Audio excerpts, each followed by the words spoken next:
Next to me is the Ferrari LaFerrari, and today I'm finally going to drive it. A member of the Holy Trinity, it's sexy, it sounds insane, and the performance is next level. So what's it like to drive, and is it worth its $4 million price tag? Today we're gonna find out exactly that. But before we continue, make sure to hit that subscribe button and turn your notification bell on so you don't miss the next upload. At the heart of the LaFerrari is a 6.3 liter naturally aspirated V12 that revs to 9,250 RPM. It makes 789 horsepower and 516 pound-feet of torque. However, like a Toyota Prius, the LaFerrari is a hybrid. The electric KERS system bolted to the back of the transmission brings total power up to 950 horsepower.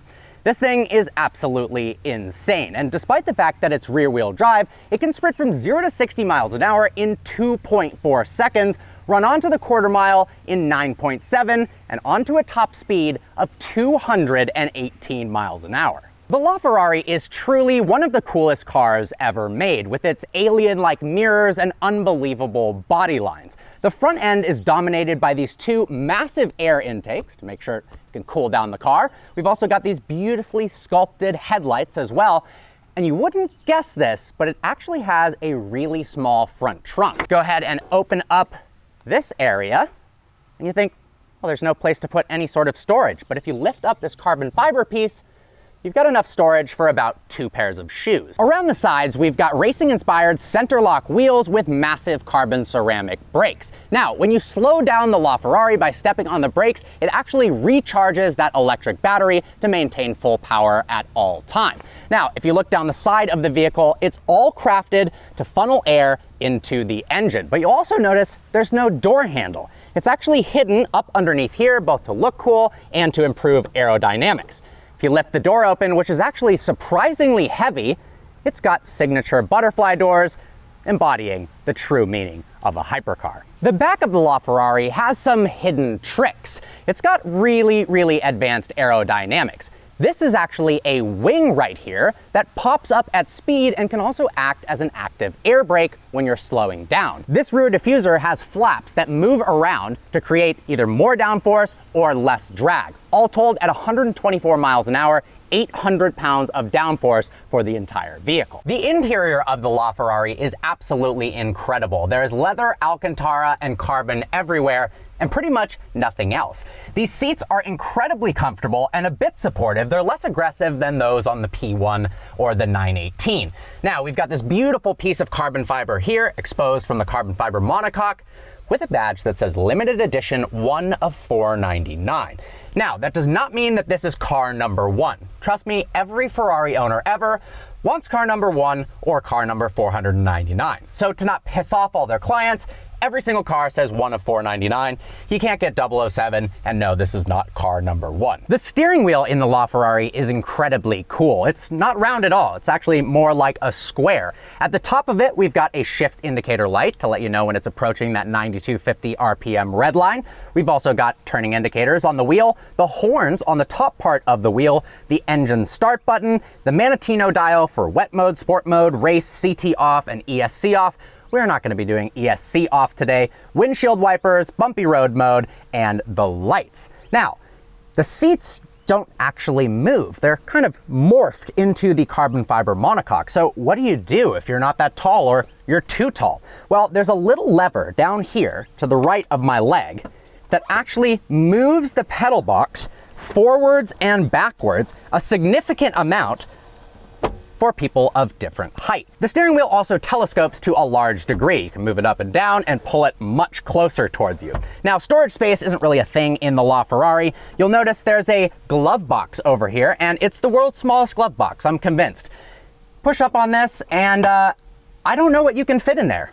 Maybe one golf glove, maybe a cigar, probably not even. Very interesting, actually. Now, check this out. We've actually got 4 display modes to choose from using this display button on the door right here. All right, we're in normal mode.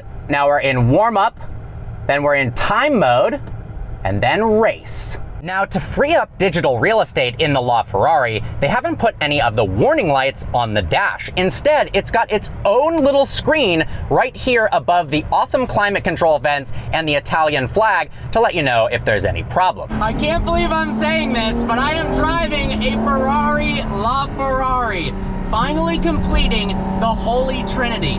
I've honestly been waiting for this moment since the car came out in 2014. So I have to give the biggest thanks and shout out. Honestly, this is a dream experience to the Triple F collection for making this possible. It would mean the world to me if you guys could go to their channel. I've got a link in the description below and click that subscribe button. It shouldn't take any convincing. Their collection is absolutely insane and they're a good group of people, genuinely. They're down to earth, they're a bunch of fun, and their cars are just absolutely out of this world. I am so excited to push this a little bit and see what it's like compared to the P1 and the 918. Obviously, this has the best powertrain of the three cars, a naturally aspirated V12. It doesn't get any better than that. Initial impressions, visibility is fantastic. Now, because the seat can't move forward, I do feel a little farther back in the car, farther away from the front end than something like a P1 or a 918, where you really feel like you're almost sitting on the front axle like a little go-kart. Now, it's a really cool driving experience seeing those haunches of the fenders, and then this incredible tachometer, the square steering wheel. It's just such a unique experience. What other cars have square steering wheels and a parabolic kind of logarithmic, literally it looks like a logarithmic graph, the tachometer, and then having these fixed seats with the movable pedals. I find it interesting that Ford with the new Ford GT did that. It's kind of the Ford versus Ferrari competition. But man, 0 to 60 in 2.4 seconds. I'm so excited to see what this thing feels like. Oh my God. Gonna warm the tires up a little bit, but that V12 is so intoxicating. Having owned a 458 Speciale Aperta and an 812 Superfast, I was really curious if this felt like kind of a hybrid of the two cars, obviously better, but have some similarities. And honestly, they do have some similarities.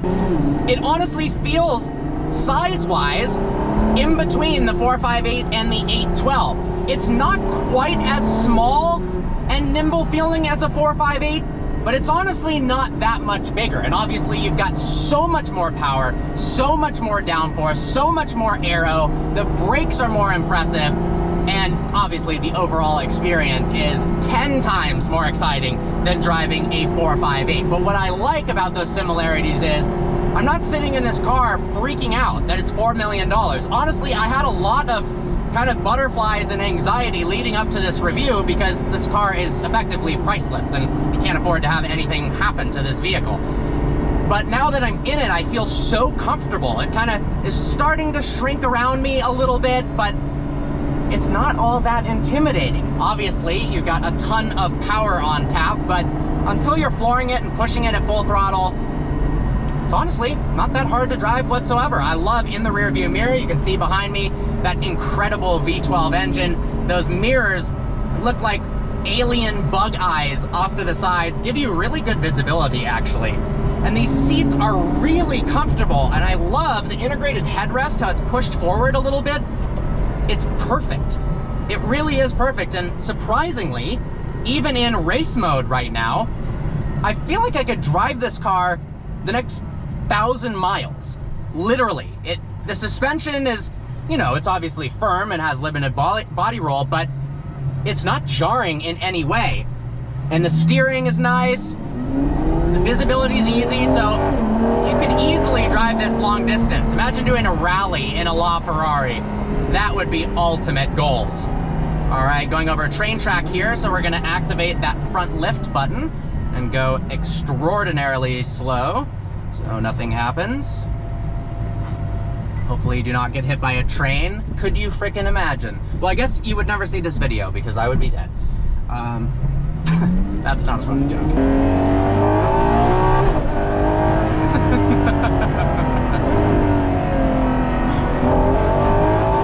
Oh my my God, that sounds so dang good.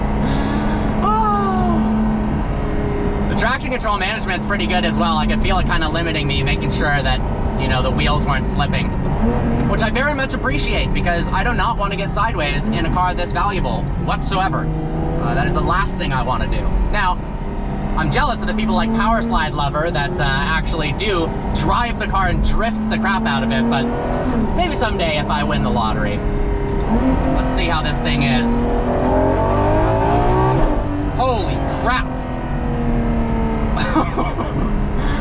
You know, it's not like a naturally aspirated V12 doesn't have instantaneous throttle response. Having driven a bunch of V12 Ferraris, they all just have that incredible linear power band that's just so easy to use and so predictable. But then adding in that electric powertrain for even more instantaneous response and to fill in the gaps between the shifts, it just brings things to a whole nother level that is just, holy moly.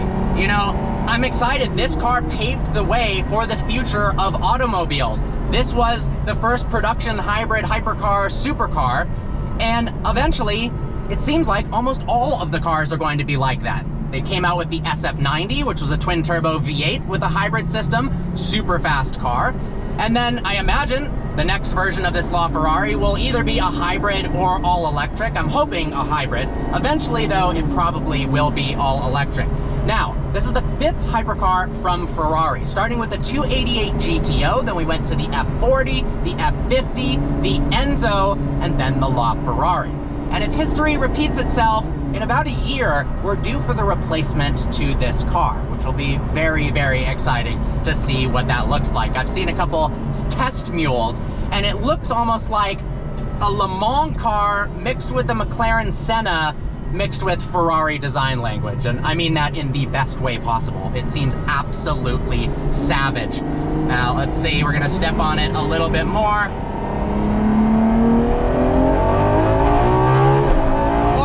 Full throttle, wow! And then the air brake behind me just went up. Oh my God! I mean, for a nearly 10-year-old car to have this level of performance, that's just ridiculous! That's ridiculous! This thing pulls like a freight train, and you know what? The gear shifts hit harder than any Ferrari I've ever driven. They bang in between gears, which is this added drama I was not expecting whatsoever, and man, am I glad that it has it. Let's test out the brakes. Wow, the brake pedal is really, really heavy. It feels very similar to a race car brake. Now, I'm sure that was the goal, but a lot of times on street cars, they're so power assisted that it's kind of light pressing on it, but this, yeah, you need some serious brake pressure, but obviously slows the car down insanely fast. I'm in love with this car. You know, deciding between the Holy Trinity is hard, but I think I have my answer. I've driven all three, and as much as I think I love the looks and the sound of the LaFerrari the best. I think I truly enjoy the driving experience of the McLaren P1 over the other two. Now, it's no competition. P1, then this, and then 918 is the most civilized and easy to drive and a little bit less overwhelming. It was almost a teeny bit underwhelming. And it's crazy to say that, right? But this thing is just an absolute blast. Oh my God! Oh, this thing is so damn cool. The steering feels incredible. And that V12 is just, oh, it doesn't get any better. Woo! I love the LaFerrari. Oh my God.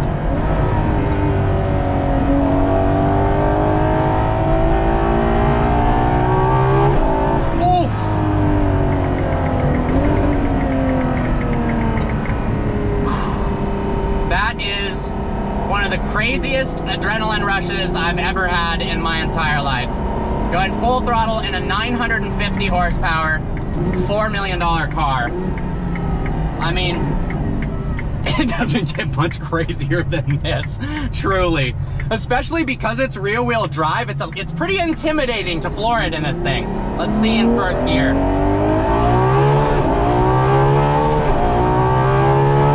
Oh my God!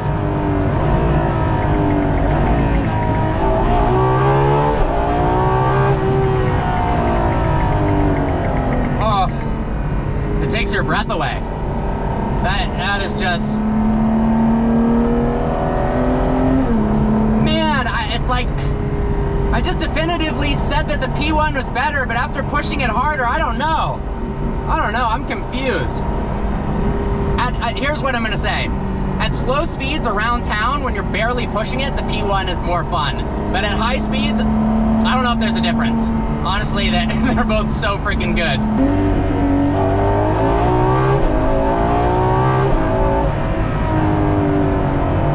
It sounds so good. It just sounds so effing good. Oh. Alright guys, I hope you enjoyed today's video. I look forward to seeing you next time.